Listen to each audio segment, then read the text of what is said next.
Aloma Castelli. I'm the junior student in SUE and my student number is SO441036. I'm now going to read the article, which is entitled Hester Duvalo.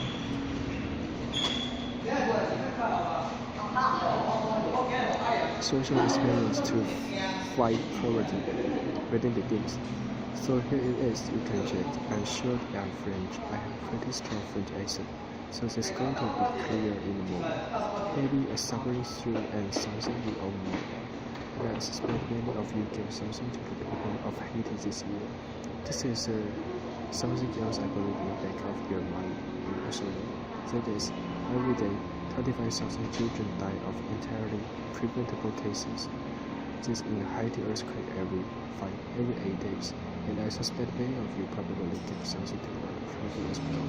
But somehow it doesn't happen with me same intensity. So why is that? Well, here is some experience. Imagine if a female diagnosis refused, even if a politician in a developing country even have a budget to spend. You want to spend it on the poor? How do you go about it?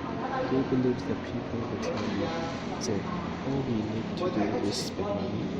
Do we know how to eradicate poverty? We just need to do more or do. Do you believe the people who tell you that aid is not going to help? On the contrary, it might hurt. Right, except with corruption, dependence, etc. For many you turn to the past of help. You have spent billions of dollars on aid. Maybe you look at the past as, has it done anything? And secondly, we don't know, and worst of all, we will never know. And the reason is that, take Africa for example. Africans have already got a lot of aid. This is the blue bar, the GDP in Africa is not making much progress. Okay, fine. How do you know what would have happened without the aid? Maybe it would have been much worse, or maybe it have been much better. We have no idea. We don't know what the contradiction is. There's only one Africa. So what do we do? To give the aid and hope to pray to say something helpful? Or do you focus on your everyday life and let the earthquake every 8 days continue to happen? The sense is, if we don't know whether we do going any good, we are not any better than the medical doctors and the leeches. Sometimes the patient gets better, sometimes the patient dies. So it's leeches, so it's something else we don't know. So here are some other questions. They are smarter questions, but they are not all small. In music Asians, there is the cheapest way to save a child's life, and the world has spent a lot of money on it. The JV and the Gates Foundations are pledging a lot of towards. In developing countries themselves have been doing a lot of effort, and yet every year at least 25 million children do not get to investigation they would get. So this is what we call last mile problem. The technology is there, the infrastructure is there, and yet it doesn't happen. So you have your million. How do you use your million to solve this last mile problem? And here's another question: malaria. Malaria kills almost 900,000 people every year, most of them in sub-Saharan Africa, most of them under 5 in fact. There is leading because of under 5 mortality. We already know how to kill malaria, but some people came to you and say, you have your millions, how about bed nets? Bed nets are very cheap, for $10. You can manufacture and ship an acceptable treaty bed, yes, and you can teach someone to use them. And not only do the prosperous people who sleep under them, but this great contagion benefits. If half of a community sleeps underneath, the other have some benefits because contagion of the disease spread. And yes, only a quarter of Jews are sleep underneath. Society should be willing to go out and subsidize the net, give them for free or for the matter, pay people to use them because of those conjugation benefits. That's not fair, said a lot of people. If you give the nets for free, people are not going to value them. They are not going to use them. Or at least they are going to use them as bait net. Maybe finish nets. So what do you do? Do you give the nets for free to maximum coverage? Or do you make people pay in order to make sure they really value them? How do you know? And the third question, education. Maybe there's a solution. Maybe you should send kids to school. But how do you do that? Do you hire teachers? Do you build more schools? Do you provide teacher lunch? How do you know? So here is the thing.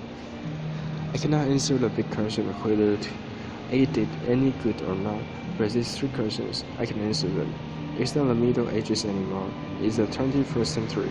And in the 20th century, randomized control trials have revolutionized medical by allowing us to distinguish between drugs that work and drugs that don't work.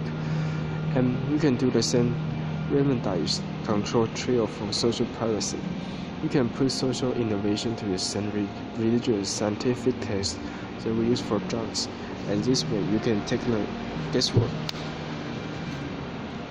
of policy making by knowing that it works. Why doesn't work and why? And I'll give you some examples with those three questions. So I start with imagination. Here's underpaid district, but just a beautiful well.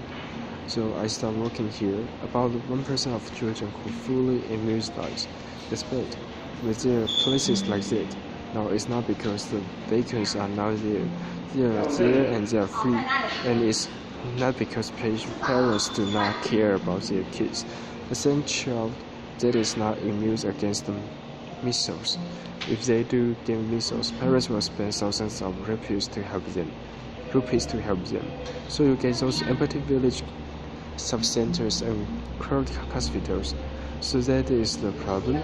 Well, part of the problem surely is people do not fully understand. After all, in this country as well, all sorts of myths and microconceptions go around immunizations. So is that the case? It's difficult because perception is really difficult. But maybe there is another problem as well. It's going from intention to occasion. Imagine you are a mother on the paid street. You just send. You have to walk a few kilometers to get your kids in meals. And maybe when you got there, what you find is the sub-center is closed. Or you have to come back. And you are so busy and you have to so many other things to do. You will always tend to postpone, and eventually it gets too late. Well, is that a problem? Guess that's much easier. Because we can make it easy, and B, we can maybe give people a reason to act today rather than wait till tomorrow. So these are simple ideas, but we didn't know. So let's try them. So what we do is we did a randomized control trial in 134 villages in other districts. So the blue dots and selected randomly. We made it easy. I tell you how in a moment. In the red dots, we made it easy to give people a reason to act now. The white dots are comparisons, nothing changed. So we make it easy by organizing the monthly camp where people can get their children immunized.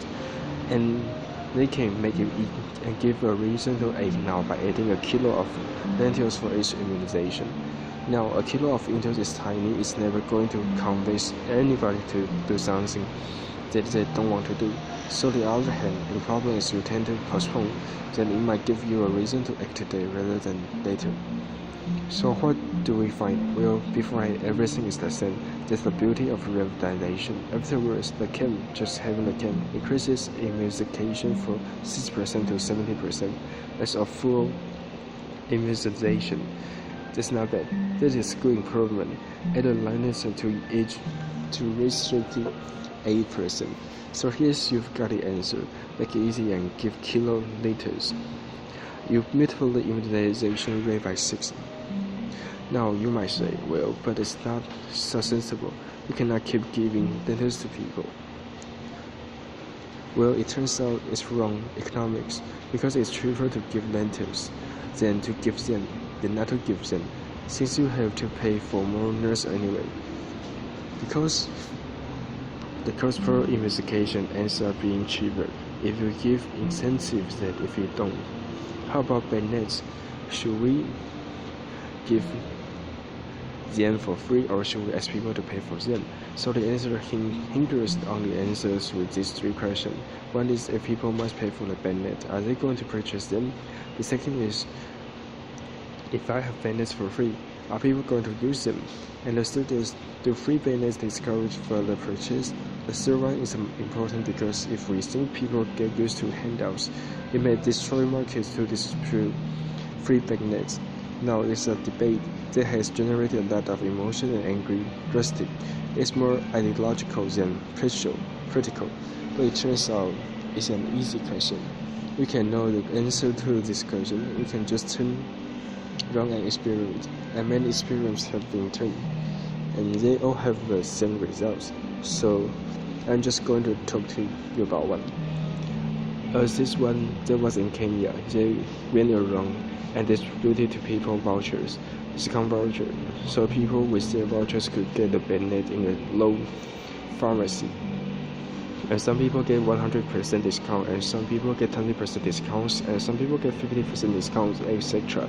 And now we can see what happens. So how about the purchasing? Well, how you can see is that when people have to pay for their bad the coverage rate really falls down a lot. So even with partial subsidy, $3 is still not the full cost of the bad. And now you only have 20% of the people with the bad. You lose the health immunity. It's not great. Second thing is, how about the use? Well, the good news is people, if they have the badness, will use the badness regardless of how they got it. If they got it for free, they use it. If they have to pay for it, they use it. How about the long term? In the long term, people who got the free badness 1 year later would offer an opinion to purchase a badness at $2, and people who got the free one were actually more likely to purchase the second one than people who didn't get a free one. So people do get used to handouts. They get used to names. Maybe they need to give them a little bit more credit. So that's for badness. So you will think that's great. You know how to immunize kids, so you know how to give badness. But the politicians need is a range of opinions. They need to know out of all the things I could do, that is the best way to achieve my goals. So suppose your goal is to get kids into school. There are so many things you could do. You could pay for uniform. You could eliminate fee. You can build batteries. You could give girls sensitivity pads, etc., etc. So what's the base? Well, at some level, we think of these things should work. So is it sufficient? If we think we should work intuitively, should we go for them? Well, it's business. It's certainly not the way to just go about it. Consider, for example, transporting goods. Before the canals were invented in Britain, before the Industrial Revolution, goods used to go horse cars, and then canals were built, and with the same horseman and the same horse, you should carry 10 times as much cargo. They should to continue carry goods on the horse carts on the ground, and they would eventually get there. Well, if they had been the case, there would have been no industrialized revolution. So why shouldn't we do the same with social policy? In technology, we spend too much time experiment, fine-tuning, getting up to the cheapest way to do something. So what don't we do with the social policy?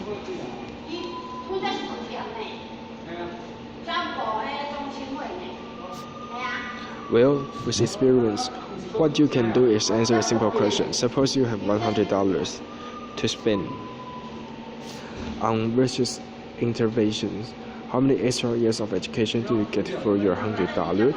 Now I'm going to show you what we get with various education interventions.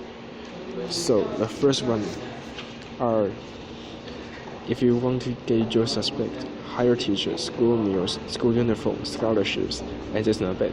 For your 100 years, you get between 1 and 3 extra years of education. since they don't work so well, is bringing vibrant parents. Just because their kids are already going to school, they end up spending a lot of money. And here are the most surprising results. Tell people the benefits of education. This will be cheap to do. So for every $100 you spend doing that, you get $40 extra of education. And in places where there are worms, institutional worms, cure of kids of the worms. And for every $100 you can get almost 30 extra years of education. So this is not your intuition. This is what people would have gone for. And yet, these are the programs at work. We need the kids for information. We need more of it. And then we need to guide policies. So now I started from a big problem, and I couldn't answer it, and I cut it into smaller questions. And I have the questions to these smaller questions, and they are good, scientific, robust answers. So let's go back to Haiti for a moment. In Haiti, about 200,000 people died annually, a bit more by the latest estimate. And the response of the world was great. $2 billion got pledged just last month. So that's about $10,000 per day. That doesn't sound like much when you think about it. But if you were willing to spend $10,000 for every child under 5 who dies, that would be $90 billion per year just for the problem. And yet it doesn't happen. So why is that? Well, I think part of the problem is that in Haiti, although the problem is huge, somehow we understand it. It's localized. We give your money to doctors without boundaries. If your money to parents in health, and you will send the doctors, and they will send it in the number, and their helicopter things out of it. And the problems of poverty is not like this. So first, it's falsely invisible. Second, it's huge, and the third, we don't know whether we're doing the right thing. That's not silver bullet. We cannot helicopter people out of poverty, and it's very frustrating.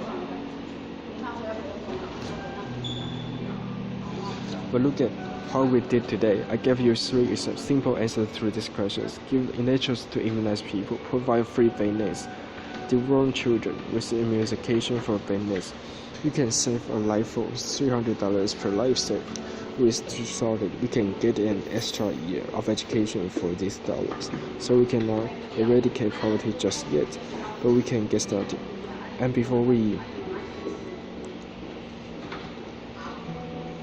maybe we can get started a small thing so we have no effective. That's an example of how we can make powerful. Development. Worms have a little bit of problems creating headlines. They are not beautiful and they don't kill anybody. But yet, when the young global leader involved us show the numbers I give you, they started deworm the world. And thanks to deworm the world and the effort of many countries, government, and foundations, 30 million school-aged children get dewormed in 2009. So this evidence is powerful. It can prompt action. So we should get started now. It's not going to be easy. It's a very slow process. You have to keep experimenting, and sometimes ideology has to be turned by practicality. And sometimes what works somehow doesn't work anywhere. So it's a slow process, but there is no other way. The economics and processing study 20th century medicine is a slow, deliberate process of discovery. There is no miracle cure, but modern medicine is saving millions of lives every year, and we can do the same thing. And now, maybe we can go back to the bigger question that I started with at the beginning. I cannot tell you whether we have spent in the past has made a difference, but we have come back here in 30 years and said, what we have done already prompted a change for the better. I believe we can, and I hope we will. Thank you, applause. And my reading also ends up here, and thank you for listening.